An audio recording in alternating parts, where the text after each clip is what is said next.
Hello नमस्कार, स्वागत है एक बार फिर से आपका हमारे चैनल में जिसका नाम है चारों दिशाओं में भारत। इसमें हम लेकर आते हैं भारत से जुड़ी हुई अन्य देशों के साथ 5 बड़ी खबरें। आशा करते हैं आपका आज का दिन अच्छा रहे और आप अपने लक्ष्य की तरफ बढ़ते रहें। फिलहाल हम बढ़ते हैं आज की पहली खबर की ओर, जो कि यूके से है।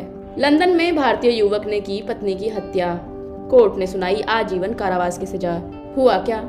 लंदन में एक भारतीय युवक को अपनी पत्नी की हत्या के जुर्म में आजीवन कारावास की सजा सुनाई गई, जो कि कम से कम 15 साल की होगी। युवती की मां ने कहा कि मेरी बेटी के साथ मुझे भी मार डाला है।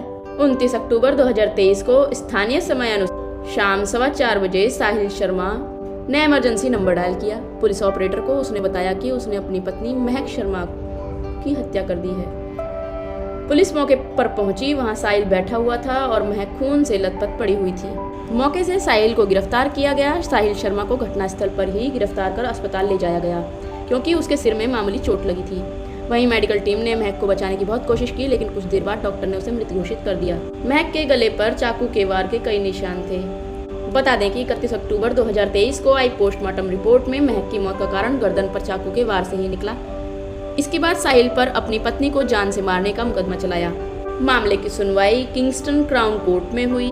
सुनवाई के दौरान कोर्ट ने महक के परिवारजन को संवेदना देते हुए कहा कि साहिल ने उसको उसी घर में मार डाला जहां उसे सबसे ज्यादा सुरक्षित होना चाहिए। उस व्यक्ति ने ही उसे मार डाला जिस व्यक्ति को उसे प्यार करना चाहिए। यह घटना बहुत ही निंदनीय और दुखद है। दूसरी खबर यूएस से। भारत इसे गंभीरता से ले रहा। आतंकवादी पन्नू की हत्या की साजिश की रिपोर्ट पर बोला व्हाइट हाउस। व्हाइट हाउस ने कहा कि सिख आतंकवादी गुरपतवंत सिंह पन्नू की हत्या की साजिश के मामले में भारत आरोपों को गंभीरता से ले रहा है। हालांकि उसने मामले की एफबीआई जांच और न्याय विभाग की ओर से दायर आपराधिक मामले पर कोई टिप्पणी नहीं की। अमेरिकी राष्ट्रपति के कार्यालय की प्रेस सचिव कैरिन जिन पियरे की यह टिप्पणी मीडिया की एक खोजी रिपोर्ट के बाद सामने आई है। इस खबर में दावा किया गया है कि भारत की खुफिया एजेंसी रॉ के अधिकारी विक्रम यादव अमेरिका में पन्नू की हत्या की साजिश में शामिल थे और इस काम में तत्कालीन रॉ प्रमुख सामंत गोयल ने उन्हें मंजूरी दी थी। पन्नू खलिस्तान आंदोलन में मुख्य नेताओं में से एक हैं। वह भारत के सिख फॉर जस्टिस संगठन का कानूनी सलाहकार और प्रवक्ता है, जिसका मकसद एक अलग सिख राज्य के विचारों को बढ़ावा देना है। भारत सरकार ने पन्नू को आतंकवादी घोषित किया हुआ है।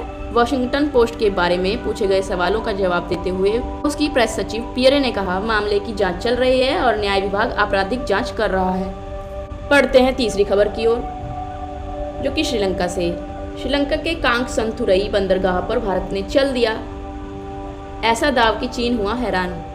जाने पूरा मामला। हुआ क्या? भारत ने श्रीलंका में इस बार ऐसा दाव चल दिया है कि चीन के चारों खाने चित्त हो गए हैं। श्रीलंका के मंत्रिमंडल ने उत्तरी प्रांत में कांगसंथुरई बंदरगाह की मरम्मत कराने का फैसला किया है और भारत इस परियोजना का 6.15 करोड़ डॉलर का पूरा खर्च उठाने के लिए राजी हो गया है। रणनीतिक रूप से भारत के लिए यह काफी अहम पोर्ट है। ऐसे में चीन परेशान हो गया है। श्रीलंका के उत्तरी क्षेत्र में स्थित कांगकेसंथुरई बंदरगाह या केकेएस बंदरगाह 16 एकड़ के क्षेत्र में फैला है और यह पुदुचेरी में करईकल बंदरगाह से 104 किलोमीटर दूर है। तमिलनाडु में नागपत्तिनम को जाफना के समीप कांकेसंथुरई बंदरगाह से जोड़ने वाली सीधी यात्री जहाज सेवा करीब 3.5 घंटे में 111 किलोमीटर का सफर तय करती है। बयान में कहा गया है, इस परियोजना की महत्ता पर विचार करते हुए भारत सरकार परियोजना के लिए पूरी अनुमानित लागत वहन करने पर राजी हो गई है। चौथी खबर बांग्लादेश से। बांग्लादेश में घुसपैठ कर रही चीन की सेना और भारत आ रही शेख हसीना। वजह क्या है? बांग्लादेश की प्रधानमंत्री शेख हसीना भारत आ रही हैं। कहा जा रहा है कि वह अपनी अगली चीन यात्रा की जानकारी देने के लिए जुलाई के पहले हफ्ते में भारत आएंगी। ऐसा तब हो रहा है जब भारत बांग्लादेश और चीन के बीच बढ़ते द्विपक्षीय संबंधों को लेकर चिंतित है। दोनों देशों में रक्षा क्षेत्र में काफी सरगर्मी देखी जा रही है। पिछले कुछ वर्षों से चीनी हथियार तेजी से बांग्लादेश की सेना में शामिल हो रहे हैं।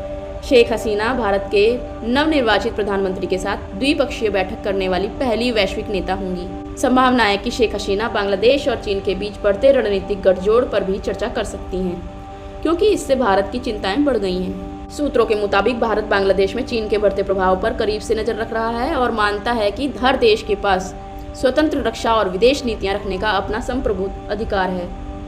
हालांकि बांग्लादेश और चीन के बीच बढ़ती सैन्य मित्रता के साथ यह पड़ोसी देश चीनी सेनाओं को भारत के करीब ला रहा है, जो देश के विशेष आर्थिक क्षेत्र को लगभग छू रहा है।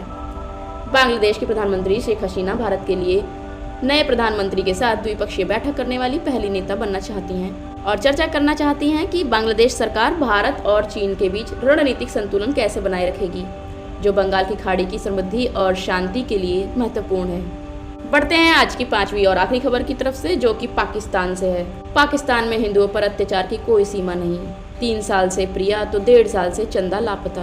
केंद्र सरकार ने 11 मार्च को नागरिकता संशोधन एक्ट यानी CAA के नियमों का नोटिफिकेशन जारी किया। केंद्रीय गृह मंत्री अमित शाह ने इस बात की जानकारी दी और इसी के साथ यह कानून देश में लागू हो गया। इसके तहत पाकिस्तान, बांग्लादेश और अफगानिस्तान से भारत आए लोगों को नागरिकता दी जाएगी। इस बात से देश के अलग अलग कोने में रह रहे विस्थापितों ने काफ़ी खुशी जाहिर की। एक और जहां भारत ने ये कानून लागू किया, वहीं दूसरी ओर पाकिस्तान में हिंदुओं पर अत्याचार बढ़ गया।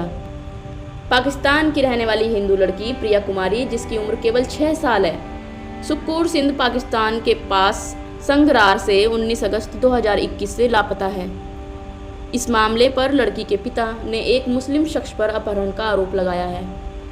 आखिरी बार लड़की को 3 साल पहले 19 अगस्त को अपने घर पर मुहर्रम पर देखा गया था। इस दौरान वो अपने पिता के साथ बैठी थी। पिता अंदर पानी लेने गए और बाहर आए तो बच्ची गायब थी। पिता ने TV 9 भारतवर्ष से बातचीत में बताया कि इसी माह सिंध पुलिस ने जांच कमेटी बिठाई है, लेकिन कुछ पता नहीं चल पाया है। हम लोग काफ़ी परेशान हैं। प्रिया की मां बोली कि हमारी बच्ची वापस आ जाए तो हम अपना मुल्क छोड़ देंगे। आशा करते हैं आपको हमारी न्यूज़ पसंद आई होगी। कल फिर हाजिर होंगे 5 नई और बड़ी खबरों के साथ। तब तक के लिए धन्यवाद।